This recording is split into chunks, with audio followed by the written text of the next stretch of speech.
Welcome to Adventures in Accessibility, a podcast that explores the far reaches of disability, access, and inclusion, with your host, Tess Stanton. Wilfred Romero has been a resident of Colorado Springs since June 2001. He has 35 years of experience leading nonprofit organizations that provide services to individuals with intellectual and developmental disabilities. Will holds a Bachelor of Science degree in Organizational Management and Human Resources. In Will's previous position with Booz Allen Hamilton, he provided training and technical assistance to nonprofit agencies' management teams as a Grantee Specialist. Will's area of expertise is program design and management. Will considers one of his greatest achievements to be the opening of a Boys and Girls Club of Cheyenne in the low-income neighborhood where he grew up. The Boys and Girls Club of Cheyenne now serves over 3,000 youth members in Cheyenne, Wyoming. Will is now the executive director of the Pikes Peak region and is committed to leading the organization to new heights.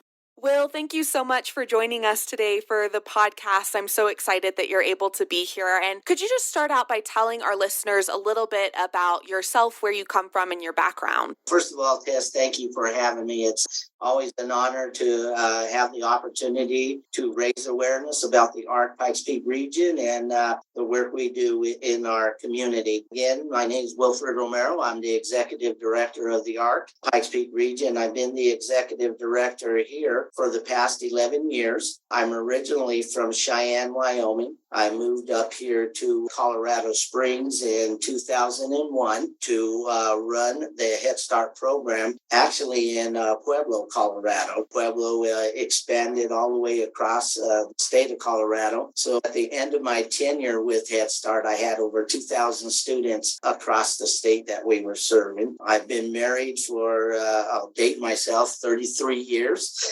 I have 2 adult children, 1 grandson who is my mini-me.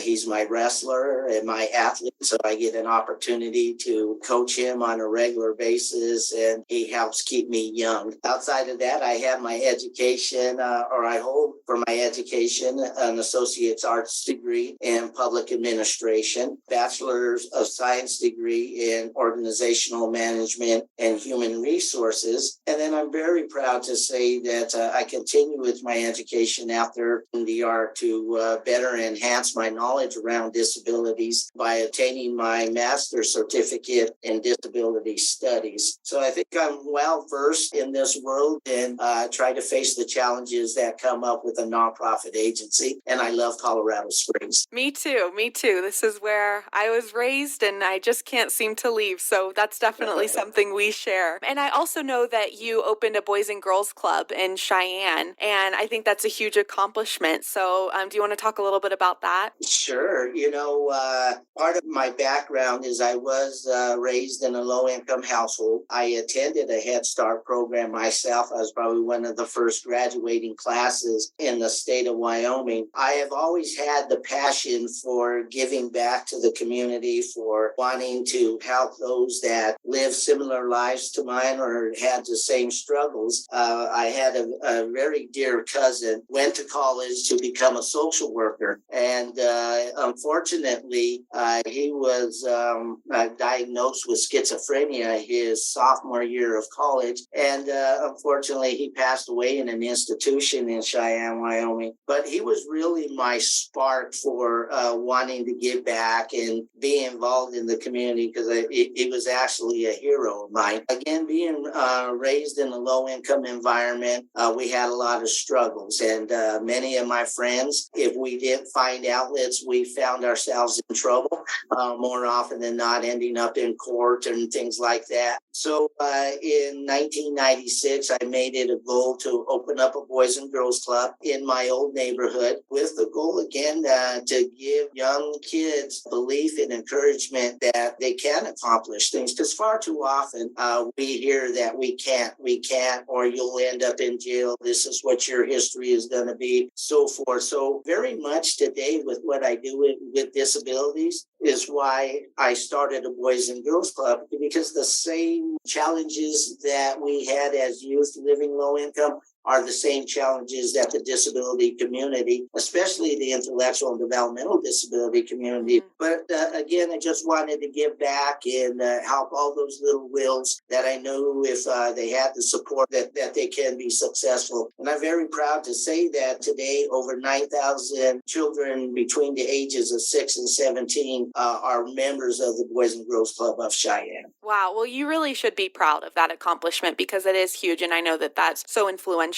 for, those kids' lives. I've heard so many personal stories about the Boys and Girls Club and people growing up in it. And I just think it's a really excellent program. So you should be very proud of that. And so, you have 35 years of experience working in the nonprofit field where you've gotten to know so many people with disabilities as well as those personal connections to people with disabilities through your cousin, like you mentioned, and I'm sure others as well. And so can you think of any standout moments or big lessons you've learned about disability through these experiences? I guess being raised in the environment that I shared a little bit ago, I always thought I understood disabilities because, again, I had family members, cousins that were my age, older relatives that had disabilities and things like that. And I truly thought I understood everything there was about disabilities. Again, I worked in the nonprofit world for 35 years.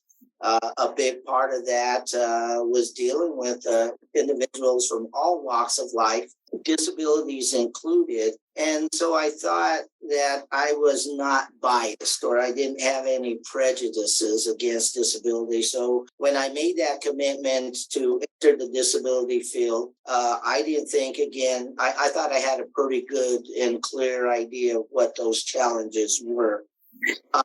My first experience really came to me when we hosted a karaoke event. Now, if you've gone out to karaoke out in the community, sometimes they're not the best singers out there, and it could make for a long night. And so, unfortunately, in the back of my mind, and I'm sad to say this, but in the back of my mind, I was thinking, and this was my first karaoke event with a disability crowd, so we probably had 300 individuals there. I was thinking, man, this is going to be the longest night of my life. Don't know how long I'll be able to stand here. I have my own challenges with things. Wondered how long would I really be able to stay in the environment? And I was actually blown away by the talent and the voices of the individuals with intellectual and developmental disabilities that were singing karaoke that night. It proved to me that, again, unconscious biases were there that I wasn't aware of. And it just brought to light to me is that if I think this way, what about the rest of the society that has not experienced what I've experienced personally? And then to experience this event and see that we have a lot of really talented people that we have not given credit to for the skill sets they have. We've gotten tied up in the word dis, and we put that in front of ability, and they say that it's a disability. Over the past 11 years, I have learned to say varying abilities, because I have also learned that I have a few, if you want to call it disabilities myself, but they're not recognized, maybe they're hidden, or I don't draw attentions to them. But society has really drawn attention to the disability and taken away the view of the person out of it. So that was a wake-up call for me. And then I had another situation that really showed to me how spoiled we are as a typically developing community or a society. The ARC, Pikes Peak region, had been known for its dances. And we put on some really kick-butt dances because social opportunities for the IDD community are far and in between. So when we talk about accessibility and we talk about access into the community, we have to understand that isolation is a big problem for individuals with IDD. So when the ARC puts on a dance, we could, pre-COVID, we could sell 600 tickets in a week.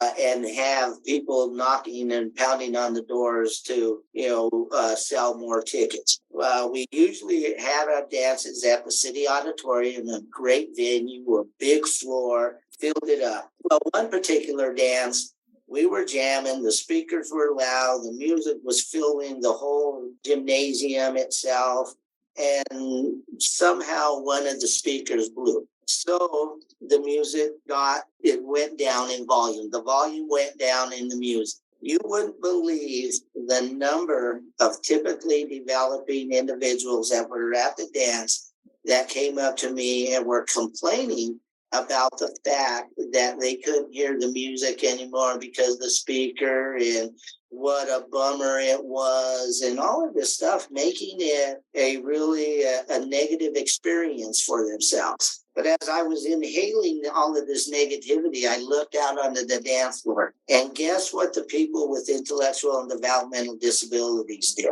What's that? They moved closer to the stage and closer to the speakers. Didn't notice that the speaker went out. Never complained about the fact that the music wasn't as loud as it was when they first came in. That again was a big lesson for me to say, boy, we really needed to raise awareness about the skills and the abilities of our individuals to solve problems. A typically developing society seemed to make the most negative things out of the littlest things in life. So when I walk away complaining or feeling bad about myself, I look at our community and I really do see the challenges, and I say, well, who am I to complain when I don't have to deal with these things? So those were the two really big things in my life over the past 10 years that really stick out, but a lot of other stories I could tell you around disabilities and individuals with varying abilities that have encouraged me and have challenged me to do better with what we're trying to produce out of the Pikes Peak region. Absolutely. And thank you for sharing those stories. Those are powerful, and I think a testament to so often our assumptions, even if they are implicit, can be so wrong. So it's important to check those. So thank you for sharing that. And so you mentioned, the Pikes Peak region and your services. I want to know a little bit more about what you do there, what your organization does. Sure. Let me take you back a little bit of history before I get into what we do today with the ARC. But back in 1955, around that period of time, if you had a child with a disability, it was highly encouraged that you took your child to the institutions, you turned your back on your child, and you continued to live your life as if that person never existed. Well, at that time, there were a group of families, so really across the United States, that really started this movement with the belief that if their child was given proper care, given support, given encouragement, build a network of support for them, that they could live successfully in their community. But again, thinking back to 1955, that was a crazy thought. There's no way that these individuals could be a productive part of our society. Remembering again that America was built on productivity. We think about again a different individual, somebody who's not like us, who may have these different needs. We right away become envisioning them as incapable, as unproductive. So here we go. We warehouse them into these institutions until they pass away. Well, our families, again, did believe that. And we were honored that a very prestigious family here in Colorado Springs had a daughter with a disability who were encouraged to take their daughter to the institution, to leave her there. And they refused to do that. And they believed, again, that our daughter could be successful if we put all of these tools into place. So in 1955, the ARC of the Pikes Peak region was created for that one particular individual. I'm very proud to say that individual, her name is Ellen Marshall, is still with us today. She is an honorary board member for the ARC of the Pikes Peak region. She retired from working at Target after 25 years. She was a Special Olympian athlete and won many gold medals in competition. And she is a world traveler. Wow. And if you think about all of that, if her parents would have done what society was saying to do, we wouldn't have an Ellen Marshall. We wouldn't have an Arc Pikes Peak region. We wouldn't have the proof that with, again, these right supports and efforts, our individuals can be successful. And again, we're honored that Ellen is still with us. She's a very big voice in the direction that the ARC goes and why we're here. Today, the Arc Pikes Peak region is part of the largest civil rights organization in the world. We are an affiliate chapter of the ARC of the United States. Again, as I said, there are 700 chapters spread out throughout the United States. But I like to say, and I steal this from the autism world, is if you've met one ARC or seen one ARC, you've seen one ARC. When we were established, what the main purpose was, so forth. So you can't compare all of the ARCs together. The one thing that the vine that brings us all together is that we are the voice in the areas of public policy and advocate for the civil rights of individuals with IDD. So first and foremost, we are at the state, local, and national and federal level when it comes to public policy, making sure that our elected officials are aware of how a bill could impact individuals with IDD or their loved ones themselves. Making sure, again, that our communities are a welcoming place, not, again, just saying it, but truly being an inclusive community. We're very proud of that fact that we're able to do that because we've seen through our efforts that laws have been changed to benefit individuals with IDD, going back to 1990 and a little bit earlier when the ADA was adopted. A big part of that was advocacy groups like the ARC that had to educate those elected officials on the importance of the ADA and the discriminating practices individuals that we serve were facing. So again, that's really the common thread that binds all of the ARCs together. Here at the Pikes Peak region, public policy is one of my main responsibilities, but we spend a lot of time in our public school system advocating on behalf of students with IDD or disabilities in the school, making sure that they're getting the free and appropriate education that our laws require our schools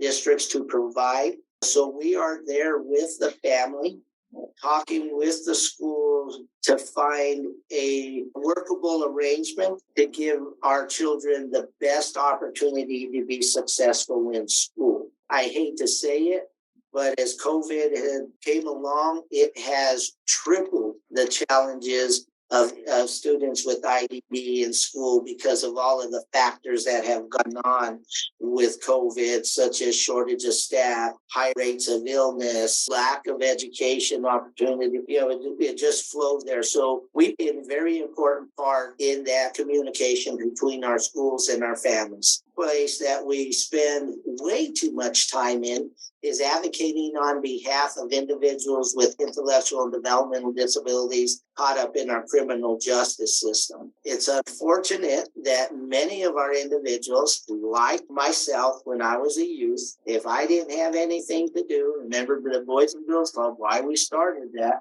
if there weren't jobs, if there weren't opportunities for us, we went and got in trouble. That's the same thing with the IDD community.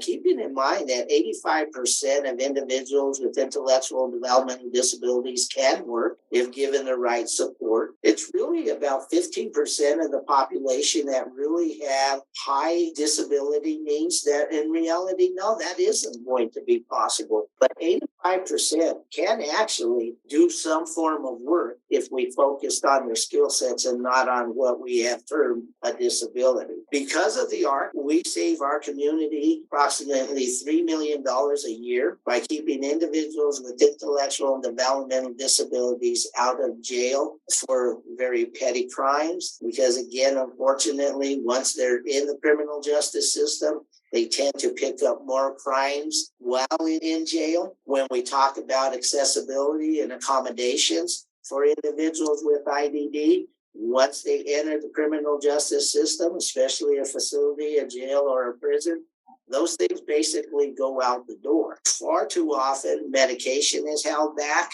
Individuals will not identify with the disability so that they don't get targeted in those facilities. They will often do acts to please individuals rather than staying away from problems. So that's why those types of things increase. And then sadly, we have too many individuals with IDD that will confess to a crime that they did not commit. To interrogation practices due to, again, a lack of accommodations made by criminal justice professionals when conducting an interrogation, all of those types of things. So sadly, that's a big part of the advocacy work that we do in the community. And then on the other end is advocacy with keeping our people housed, that there's food, that there's utilities, that there's transportation, anything that you need for a thriving community that is lacking or that our individuals don't have access to. We're that voice to try to help them do that. We also are guardians for 86 individuals that do not have the appropriate natural supports in their lives, like family members or other loved ones who can help them make qualified decisions. To clarify something, is the ARC doesn't believe that every individual with an intellectual developmental disability needs a guardian. Sometimes it's just a matter of supporting, advocating, educating that individual so that they make a qualified decision on their own. When an agency or an individual goes under guardianship, they lose their personal rights to some degree. A good example of that for the typically developing world is the Britney Spears situation. You remember her challenge of getting her rights back after her dad assumed them, and I don't know the whole story to go that deep into it, but it took probably 8 years or so for her to be able to gain her rights back and able to make her own decisions there. So again, our goal isn't to encourage people to give away their rights, but to help them become empowered by encouraging self-advocacy skills earlier in their lives, not waiting until they're adults, but really working with them during their youth years. So many of our individuals in our guardianship program will have high medical needs and will not have a loved one or natural supports in their lives. And that program saves our community approximately $500,000 a year by providing that service at no cost. Two other really critical areas that we focus on is education, educating individuals with intellectual and developmental disabilities, educating their caregivers, which at times are parents or community caregivers themselves, around disabilities, around resources, helping empower them to be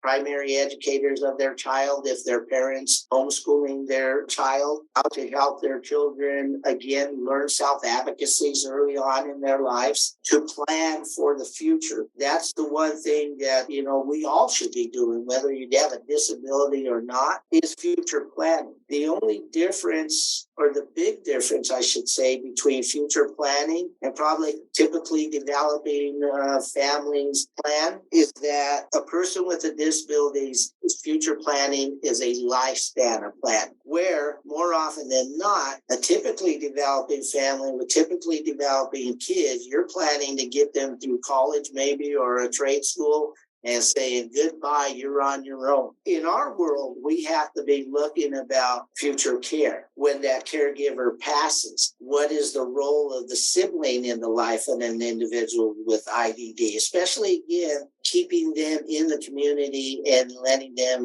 live a life that we all want to live, and that's having a choice, living the lives that we want to live. So that really is a big part of the education, and how do we help families avoid the bumps in the road? How do we help our individuals navigate the disability system in itself? Because unfortunately, even though we have begun to shut down institutions across the United States, and we have done a good job of doing that, the rules and regulations that ran those institutions often follow those individuals in the policies and the procedures that are adopted in the disability system in itself. So really trying to work and educate our individuals on that. We are currently promoting a program that we call Success in School and Life program.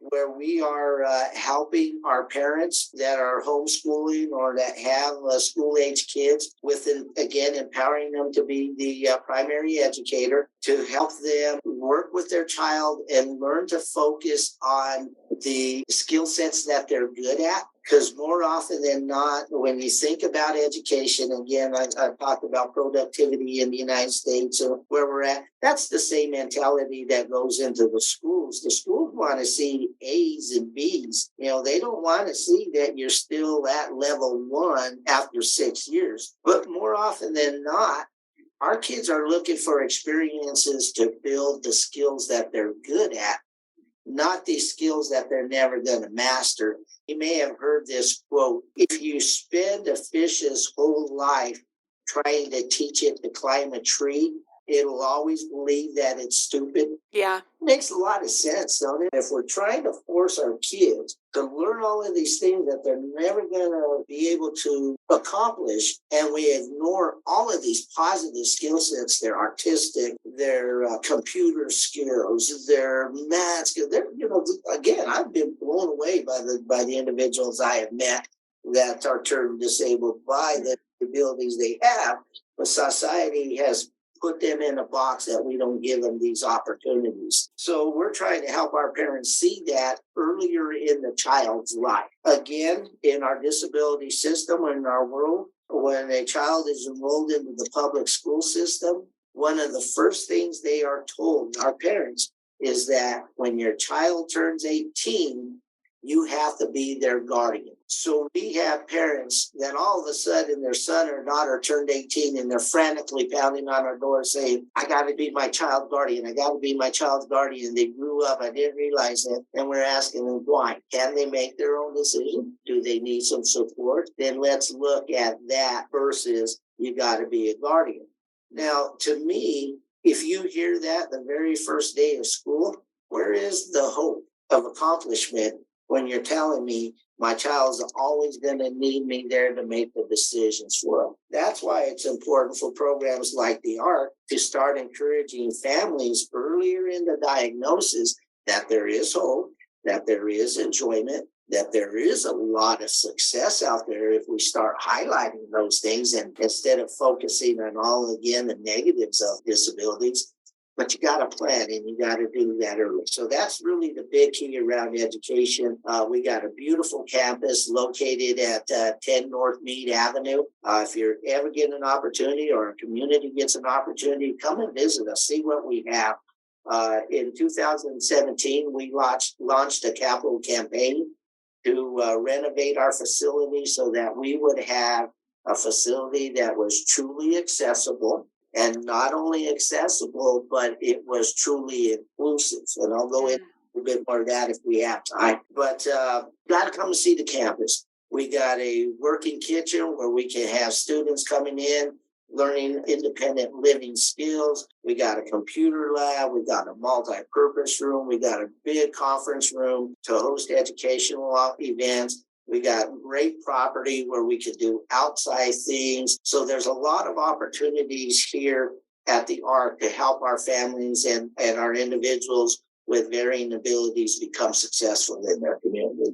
And then last but not least, I rolled a lot with what we do here, but social opportunities, like I was saying, dance. It could be family bowling night with our cool cats. It could be sibling night, going out and going riding horses with Raining Hope. So again, we try to do a lot of things in those areas of social opportunities because they're far and in between. I like to say that COVID gave the typically developing population hands-on experience what it feels to be isolated. COVID's kind of went away to some degree. Isolation for the IDD population is still a challenge and an area we need to continue to focus on.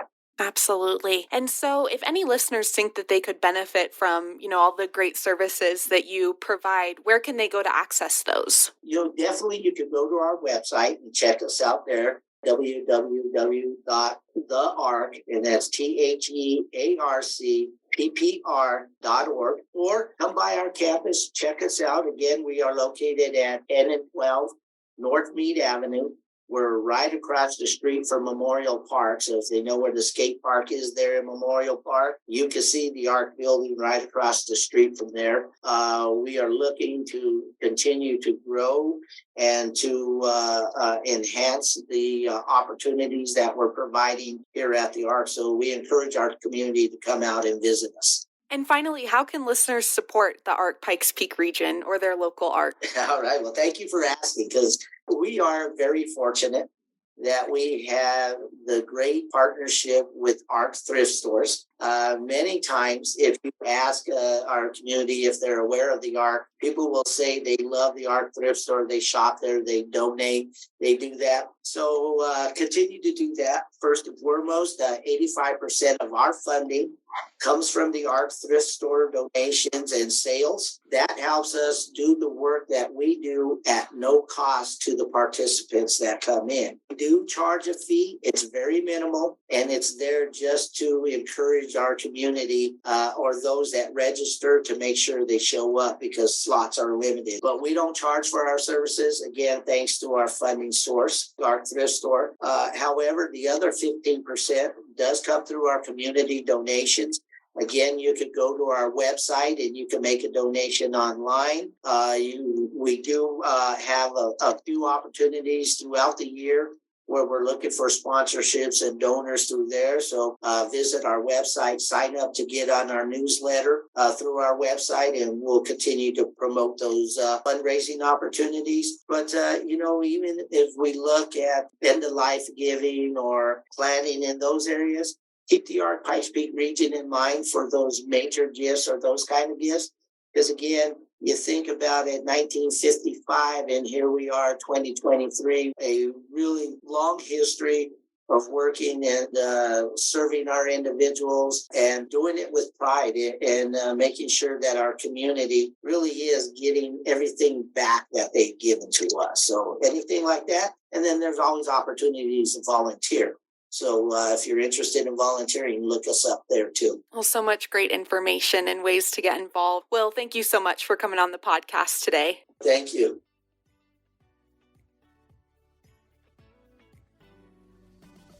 Thank you for listening to this week's episode of Adventures in Accessibility. Tune in next time for another dive into the unknown. Adventures in Accessibility is hosted by Tess Stanton and Jessica Lucania as our sound engineer. This podcast is a project of the Rocky Mountain ADA Center and is funded under a grant from the National Institute on Disability, Independent Living, and Rehabilitation Research. Grant number 90DPAD0009-01-00. This production is intended solely for entertainment and informal guidance and should not be considered legal advice. The opinions expressed by guests are not necessarily held or endorsed by the Rocky Mountain ADA Center.